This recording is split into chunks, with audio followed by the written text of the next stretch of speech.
নমস্কার বন্ধুরা, মনোবিদ্যার চ্যানেলে সবাইকে আরেকবার স্বাগত জানাই। আগের ভিডিওতে আমরা এই ২০ নম্বর প্রশ্ন পর্যন্ত আলোচনা করেছিলাম। এরপরের ২১ নম্বর থেকে আমরা প্রশ্নগুলো একে, একে আলোচনা করব এবং জানব। তো শুরু করি। মানব মনের ক্রিয়ার ওপর গুরুত্ব দেয় কোনটি? মানব মনের ক্রিয়া অবয়ববাদ, ক্রিয়াবাদ, সমগ্রতাবাদ না আচরণবাদ?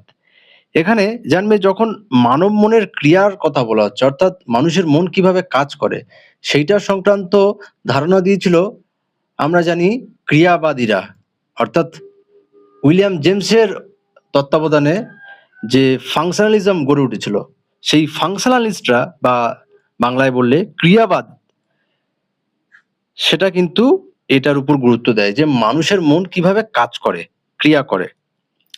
তো এরপরের প্রশ্নগুলো, ক্রিয়াবাদের জন্ম দেন কোন মনোবিজ্ঞানী? তো এটা আমরা জানি যে উইলিয়াম জেমস ছিলেন যিনি মনোবিদ্যায় যে ক্রিয়াবাদের সৃষ্টি করেছিলেন বা ক্রিয়াবাদ সম্পর্কে একটা ফাউন্ডেশন দিয়েছিলেন। মানব মনের এই বিভিন্ন ক্রিয়াগুলির সঠিক কার্যকারিতার ফলেই মানুষ তার পরিবেশের সঙ্গে কার্যকরভাবে মানিয়ে নিতে সক্ষম হয়। এই উক্তিটি করেছেন তো অবশ্যই এটাও উইলিয়াম জেমসই হবেন।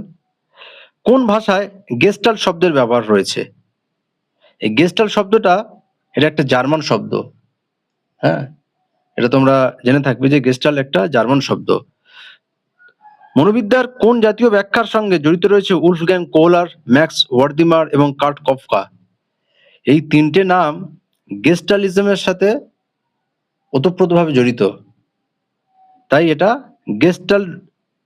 গেস্টালিজম বা সমগ্রতাবাদ এই যে সম্প্রদায় সেই সম্প্রদায়ের অন্যতম উল্লেখযোগ্য সাইকোলজিস্ট। তারপরের প্রশ্ন, নিম্নলিখিতগুলোর মধ্যে কোন ব্যাখ্যাটি বলেছে যে আমরা যখন কোনো কিছু প্রত্যক্ষ করি তাকে সমগ্র হিসেবে প্রত্যক্ষ করি, বিচ্ছিন্ন হিসেবে নয়? অর্থাৎ আমরা কোনো কিছু যখন দেখি বা বুঝি তো সবসময় আমরা সেটার যে এলিমেন্টস গুলো সেটাকে আলাদা আলাদাভাবে ভাগ করে দেখি না। আমরা সবসময় সেটাকে একটা সিঙ্গেল ফর্ম বা একটা সামগ্রিক রূপ সেইভাবেই কিন্তু সেটাকে বোঝার চেষ্টা করি। যেমন দূর থেকে আমরা যদি একটা ট্রেনকে দেখি, আমরা সেই ট্রেনের মধ্যে প্রত্যেকটা আলাদা আলাদা যে কম্পার্টমেন্ট রয়েছে সেটাকে দেখি না, বা সেখানে প্রত্যেক যে জানলাগুলো রয়েছে বা গেট রয়েছে বা সেখানে লেডিস কম্পার্টমেন্ট রয়েছে সেভাবে কিন্তু আলাদা আলাদাভাবে দেখি না। আমরা যখনই একটা ট্রেনকে দেখি সেটাকে সার্বিকভাবে একটা নির্দিষ্ট একটা ফর্মে দেখি। তো এটাই হচ্ছে সমগ্রতাবাদ বা গেস্টালিজমের একটা মূল ধারণা, যে আমরা সবকিছুই একটা সামগ্রিকভাবে দেখার চেষ্টা করি। পরের প্রশ্ন বলছে যে নিম্নলিখিতগুলির মধ্যে কোন ব্যাখ্যাটি বলেছে যে কোনো বিচ্ছিন্ন উপাদানের সমষ্টি হিসেবে নয় বরং সমগ্র উপাদানের একটি সামগ্রিক রূপ ও অর্থ আমরা প্রত্যক্ষ করি পরিবেশ থেকে? তো এটা সেই একই কথাই বলছে, এটা সমগ্রতাবাদ থেকেই এই কথাটা আসছে যে সমগ্রতাবাদ বা গেস্টাল সাইকোলজি বলে থাকে যে the whole is greater than sum of its parts. অর্থাৎ যখনই আমরা কোনো কিছু দেখি পরিবেশের মধ্যে থেকে আমাদের দেখার যে প্যাটার্নটা সেটা হচ্ছে যে সেটাকে একটাই টোটাল ফর্ম রয়েছে বা একটা টোটাল ছবি রয়েছে, সেইটাই আমরা বোঝার চেষ্টা করি। সেটাকে আলাদা আলাদাভাবে ভেঙে ভেঙে আমরা দেখি না কিন্তু। এরপর কোন মনোবিজ্ঞানী সমগ্রতাবাদের জনক নন? সমগ্রতাবাদের সাথে জড়িত রয়েছে এখানে উলফগ্যাং কোহলার আমরা জানি, ম্যাক্স ওয়ার্দিমার জানি, কার্ট কফকা, এই তিনজন অবশ্যই এই গেস্টাল্ট সাইকোলজির সাথে জড়িত। শুধুমাত্র টিচেনার যিনি কিনা অবয়ববাদের সাথে জড়িত, তাই টিচেনার এখানে সঠিক উত্তর হবে, যিনি সমগ্রতাবাদের জনক নন। মনোবিদ জন ওয়াটসন কোন শরীরতত্ত্ববিদের কাজের দ্বারা অনুপ্রাণিত হয়ে প্রতিষ্ঠা করেন আচরণবাদ? এর প্রশ্নের উত্তর হবে আইভান প্যাভলভ। আইভান প্যাভলভ ছিলেন একজন রাশিয়ান ফিজিসিস্ট, যিনি সেই কুকুরের ওপরে একটা এক্সপেরিমেন্ট করেছিলেন, যেখানে কুকুরের যে লালাক্ষরণ হওয়াটা, সেটা শুধুমাত্র খাবারের দ্বারা চালিত হয়নি, বা খাবার দেখে কুকুর লালাক্ষরণ করেনি। ধীরে ধীরে যখন খাবারের সাথে সাথে ঘন্টার ধ্বনি সেখানে উপস্থিত থাকে, তো এইভাবে খাবারের সাথে ঘন্টার যে অ্যাসোসিয়েশন, ঘন্টার যে সাউন্ড, সেই ঘন্টার ধ্বনির অ্যাসোসিয়েশনটার জন্য শেষমেশ কি হয়, যে তারপর আর তার খাবার না দেখেই শুধুমাত্র ঘন্টার ধ্বনি শুনেই, অর্থাৎ বেল বাজাতেই তার সেই কুকুরটার লালা গ্রন্থি থেকে লালা ঝরতে থাকে বা লালা রস ঝরতে থাকে। তো এটা একটা ক্লাসিক্যাল কন্ডিশনিং এর একটা এক্সপেরিমেন্ট, যেটা আমাদের সাইকোলজিক্যাল হিস্ট্রিতে অত্যন্ত একটা গুরুত্বপূর্ণ এক্সপেরিমেন্ট। তো আইভান প্যাভলভ ছিলেন সেই এক্সপেরিমেন্টার, যিনি এটা করেছিলেন। তো এখানে আমাদের জন ওয়াটসন, যিনি আচরণবাদের প্রতিষ্ঠাতা, তিনি এই আইভান প্যাভলভের দ্বারা অত্যন্ত অনুপ্রাণিত হয়েছিলেন। এর আগের প্রশ্নটা বাদ গেল, তো ওটা দেখা যাক। নিম্নলিখিত মনোবিজ্ঞানীদের মধ্যে কোন জন আচরণবাদের প্রবক্তা? তো আচরণবাদের প্রবক্তা অবশ্যই জন ওয়াটসন, এটা মনে রাখবে। জন ওয়াটসন বিহেভিয়ারিজম বা আচরণবাদ প্রতিষ্ঠা করেছিলেন। মনোবিদ্যার কোন ব্যাখ্যাটি অনুযায়ী উদ্দীপকের প্রতিক্রিয়া হিসেবে যে কার্য করা হয় তাকেই মনোবিদ্যার মূল বিষয়বস্তু হিসেবে সর্বাপেক্ষা গ্রহণযোগ্য করা হয়েছে? তো এটা আচরণবাদ সম্পর্কে একটা অন্যতম মূল ধারণা, একটা বেসিক কনসেপ্ট এই আচরণবাদে, যে আমরা পরিবেশ থেকে যে স্টিমুলাস আমরা দেখতে পাচ্ছি, বা স্টিমুলাসের প্রতি আমাদের যে রেসপন্সটা, সেইটাই শুধুমাত্র আচরণবাদের মধ্যে অন্যতম গুরুত্বপূর্ণ জিনিস। যে আমরা স্টিমুলাস দেখব, বা স্টিমুলাসের সংস্পর্শে আসবো, বা স্টিমুলাসের সাথে ইন্টারাক্ট করব, এবং আমরা আমাদের রেসপন্ড করব, বাস। অর্থাৎ স্টিমুলাস রেসপন্স, এই যে রিলেশনশিপটা, এটা আচরণবাদের প্রাথমিকভাবে একটা অন্যতম মূল ধারণা, যেটা এই জন ওয়াটসন দিয়েছিলেন। এছাড়া আচরণবাদে আরো বিভিন্ন অন্যান্য এই যে স্টিমুলাস রেসপন্স, এই যে ধারণাটা, সেটার আরো মডিফিকেশন হতে থাকে, যেটা আমরা পরে আরো জানবো। কিন্তু এই যে স্টিমুলাস এবং রেসপন্স, এই যে সম্পর্কটা, এটা জন ওয়াটসন প্রাথমিকভাবে আচরণবাদের মধ্যে দিয়েছিলেন। আচরণ গঠনের একটি মূল কারণ হিসেবে অভ্যাসকে দেখিয়েছিলেন কোন মনোবিদ? এরও উত্তর হবে জন ওয়াটসন। কোন মনোবৈজ্ঞানিক মনোসমীক্ষণবাদের জনক ছিলেন? তো মনোসমীক্ষণবাদ বা সাইকো অ্যানালিসিস, এইটার সাথে যিনি অত্যন্ত ওতপ্রোতভাবে জড়িত, তিনি হলেন সিগমন্ড ফ্রয়েড। সেই জার্মান অস্ট্রিয়ান যে সাইকোলজিস্ট, এবং তাকে অনেক ক্রিটিসাইজও করা হয়েছে তার যে থিওরিগুলোর জন্য, কিন্তু তার যে কন্ট্রিবিউশন আজও সাইকোলজিতে ভীষণভাবে প্রাসঙ্গিক। তারপরে মনের গঠন ও কার্য সম্পর্কে প্রথম ধারণা দেন। এই যে মনের গঠন, কার্য, অর্থাৎ মনের গঠন যেখানেই জানবে যে মনটা কিভাবে গঠিত হয়েছে, মনের যে এলিমেন্টস, মনের যে স্ট্রাকচার, সেইটা অবয়ববাদের একটা মূল ধারণা। অবয়ববাদে এই মনের গঠন সম্পর্কে জানার জন্য জোর দেওয়া হয়। তো সেটা মনোবিদ টিচেনার এই অবয়ববাদের সাথে জড়িত, তাই এখানে উত্তর হবে মনোবিদ টিচেনার।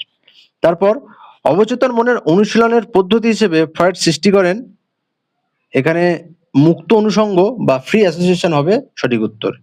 মুক্ত অনুষঙ্গ বা ফ্রি অ্যাসোসিয়েশন এমন একটি মেথড, যেখানে কারোর মনের মধ্যে বা ক্লায়েন্টের মনের মধ্যে যেটা একদম সাবলীলভাবে, স্বতঃস্ফূর্তভাবে যে কোনো একটা ধারণা যখন সাইকোলজিস্ট বা থেরাপিস্ট তার সামনে উপস্থাপিত করেন, তো ক্লায়েন্ট চেষ্টা করে যে তার মনের মধ্যে সেই ধারণা সম্পর্কিত যে শব্দটা বা যে কনসেপ্টটা আসছে সেটাকে সেভাবে ব্যক্ত করা, অর্থাৎ কোনো রকম বাছবিচার না করে কোনো রকম ভাবে কোনো রেস্ট্রিকশন ছাড়াই তার মনের মধ্যে যা আসছে সেটাকেই বলে দেওয়া, প্রকাশ করা, সেটাই হচ্ছে ফ্রি অ্যাসোসিয়েশন। যেমন কারোর কারোর সামনে বলা হলো বাবা, তো বাবা শোনা মাত্রই তার মনের মধ্যে যে যে কথাগুলো আসছে, যে যে শব্দগুলো উপস্থিত হচ্ছে, সেগুলোই সে একদম সেভাবেই উল্লেখ করবে বা সেভাবেই প্রকাশ করবে, সেটাই হচ্ছে ফ্রি অ্যাসোসিয়েশন। এবং এই ফ্রি অ্যাসোসিয়েশনের সাথে আমাদের অবচেতন মনের একটা কানেকশন রয়েছে, যে যেগুলো আমরা সচেতনভাবে যেগুলোকে সচেতন মনের মধ্যে যেগুলোকে আমরা আশ্রয় দিই না, সেটাকে আমরা আমাদের এই অবচেতন মনে সেটা জমিয়ে রাখি, এবং অর্থাৎ চেপে রাখি আর কি, চেপে চেপে আমরা ওই অবচেতন মনে ঠেলে দিই, এবং পরে যখন আমরা সুযোগ পাই সেখান থেকে আমাদের সেই যে কনসেপ্টটা বা সেই যে আমাদের যে রাগ হোক, আমাদের ইচ্ছা হোক, আমাদের চিন্তা ভাবনা যাই কিছু হোক, সেটা বেরিয়ে আসে তখন। তো এই ফ্রি অ্যাসোসিয়েশনের প্রতিষ্ঠাতা বা ফ্রি অ্যাসোসিয়েশন সাইকোলজিতে এনেছিলেন এই সিগমন্ড ফ্রয়েড, এবং এটা অবচেতন মনের থেকে বের করার, যে অবচেতন মনের মধ্যে যে সমস্ত ধারণা বা যে সমস্ত জমা কথাগুলো রয়েছে সেগুলো বের করার একটা উপায়। ফ্রয়েড মানুষের মনোরোগ ও মনোবিকার সৃষ্টির মূল উৎস হিসেবে চিহ্নিত করেছেন, এটা উত্তর হবে অবচেতন মন। এবং আমরা এটা জানি যে ফ্রয়েড তিনি তার যে সমস্ত পেশেন্ট ছিলেন তাদের থেকে ব্যাপকভাবে ডেটা সংগ্রহ করেছিলেন, এবং সেখান থেকে তিনি এই মনের যে বিভিন্ন স্তর সেটা ধারণা দিয়েছিলেন, যে আমরা কনসাস মাইন্ড রয়েছে, আমাদের প্রি কনসাস মাইন্ড রয়েছে, এবং আনকনসাস যে মাইন্ড রয়েছে, সেই মনের যে তিনটে স্তর সেটার ধারণা তিনি সেখান থেকে পান। এবং তিনি মনে করেছিলেন যে আমাদের যে বা সাইকিয়াট্রিক যে ডিসঅর্ডার গুলো হয়ে থাকে সেটার কারণ এই অবচেতন মনে আমাদের যে ইচ্ছাগুলো ফুলফিল হয় না, যে আকাঙ্ক্ষাগুলো সেগুলো বাস্তবায়িত হয় না, হ্যাঁ, সেগুলোই সেখানে জমে যায়, অর্থাৎ আমরা সেগুলো সেখানে একরকম চেপে রাখি সেখানে, পরে এগুলোই বিভিন্ন রকম জটিলতা সৃষ্টি করে এবং আমাদের মনোরোগ হওয়ার দিকে ঠেলে দেয়। ঠিক আছে, এগুলো নিয়ে পরে আরো বিস্তারিতভাবে আমরা জানবো, আলোচনা করব। সমস্ত মানসিক সমস্যার মূলে রয়েছে জন্ম পর মুহূর্ত থেকে অবচেতনের গভীরে সৃষ্টি হওয়া আদিম ও অতৃপ্ত কামনা বাসনা। এই উক্তিটি বলেছেন তো অবশ্যই এই একটু আগে আলোচনা করলাম যে ফ্রয়েড হচ্ছেন এই ধারণার বা এই পার্সপেক্টিভের জন্মদাতা, যিনি বলছেন যে আমাদের যে আনকনসাস মাইন্ড রয়েছে, আমাদের যে অবচেতন মন রয়েছে, সেই অবচেতন মনে আমরা ছোটবেলার থেকে যে সমস্ত ডিজায়ার, যে সমস্ত কামনা বাসনা, যেগুলো আমরা ফুলফিল কোনো রকম ভাবে করতে পারিনি, তো সেইগুলো আমাদের মধ্যে একটা সমস্যার সৃষ্টি করে। সেগুলোর জন্যই আমাদের মনের মধ্যে স্ট্রেস তৈরি হয় বা ডিপ্রেশন তৈরি হয়, বা আমরা বিভিন্ন মানসিক যে জটিলতার মধ্যে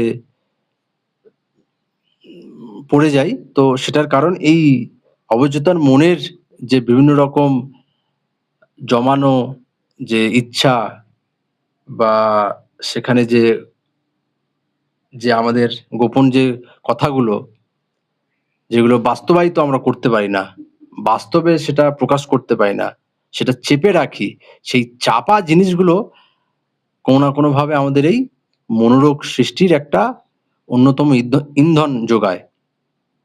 তারপরের প্রশ্ন, মনের স্তরগুলির মধ্যে পড়ে না কোনটি? অবচেতন মন, সচেতন মন, অচেতন মন নাকি প্রাকচেতন মন? তো তোমাদের বলে রাখি, এটা অনেকেরই কনফিউজিং লাগে যে ফ্রয়েডের মতে মনের স্তর কোনগুলি। ফ্রয়েড তার থিওরিতে মূলত তিনটি স্তরের কথা বলেছেন। সেই তিনটি স্তর হচ্ছে কনসাস, বা সচেতন, প্রিকনসাস বা প্রাক চেতন মন এবং আনকনসাস। এটাকে তোমরা অনেকে হয়তো ভাববে অচেতন, কিন্তু এটা না। এই আনকনসাস মাইন্ডই হচ্ছে অবচেতন মন, যেখানে মনের মনের যত রোগ সৃষ্টি হওয়ার উৎস এখানেই লুকিয়ে রয়েছে, যেটা ফ্রয়েড মনে করতেন। তো এটা মনে রাখবে যে মনের স্তরগুলোর মধ্যে এই কনসাস মাইন্ড রয়েছে, প্রি কনসাস মাইন্ড রয়েছে এবং আনকনসাস মাইন্ড রয়েছে। তাই এখানে সঠিক উত্তরটা হবে অচেতন মন, যেটা এই মনের স্তরগুলোর মধ্যে পড়ে না।